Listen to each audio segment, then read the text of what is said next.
Hello y'all, welcome to my first Steam Train LEGO video.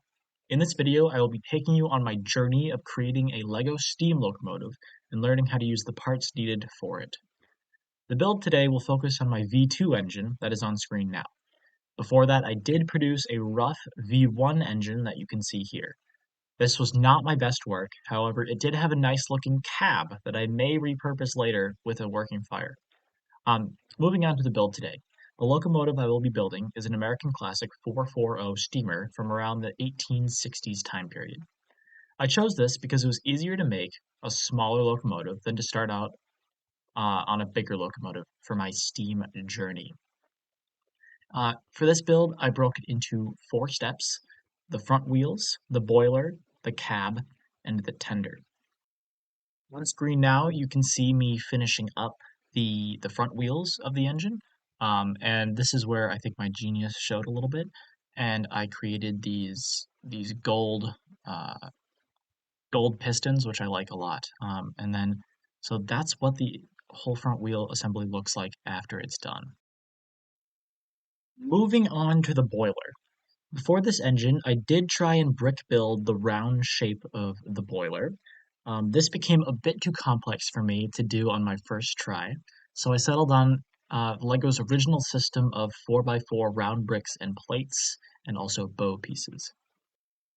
On top of the locomotive, you can see a light, a steam funnel, a steam dome, and what I believe to be a sand dome. A sand dome is something you can use to apply sand to the tracks to create more grip onto the tracks, create more torque, as they say. Um, Also on the top of the boiler of the locomotive is a minifigure gun that's attached to a rose gold piece, and that is signifying a bell. This is something I'd actually need some help on in the future. If you guys can figure out a better way to make a bell in LEGO, let me know. And then once this is done, here is what the boiler looks like all finished. The body of the locomotive. This is where a lot of the really difficult shaping happens. These red wheels you can see here are the main plight of the LEGO Steam Train community. They are the only size driver available in LEGO's catalog, setting the scale for many trains fixed to some unrealistic standard. However, for this train, they do absolutely fine. A lot of pieces needed to be built structurally in 4 wide and then extended into 6 wide to create the correct look for the body.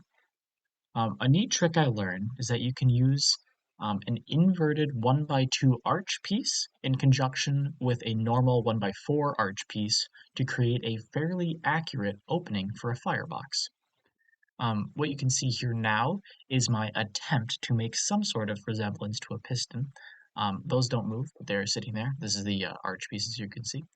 Um, Another thing that was important for me to design when I was creating the cab is to make a lot of bricks